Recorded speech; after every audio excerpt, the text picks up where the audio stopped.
Na kama kuna watu wamepigwa vita za kisiasa, tunajua ni Machakos. So tunatarajia muongee. Tunatarajia waropokwe. Tuko tayari kusikiliza maneno yenu, wale ambao wataongea kuhusu kukanusha ama kukashifu event hii ya Vuka Festival mkipinga Wavinya Ndeti. Lakini hamtapinga vipawa zetu za watu wa Machakos. Kwa sababu gani?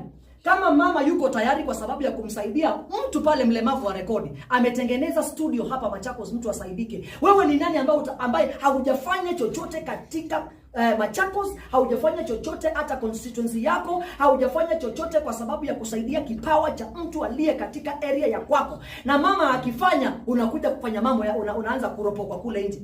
Wewe ambao umezoea kubweka, kabweke na huko. Lakini sisi ambao mama ameamua kutengeneza na kuinua vipawa vyetu, hatutakubali mtu inaitanga kusabotage. Hatutakubali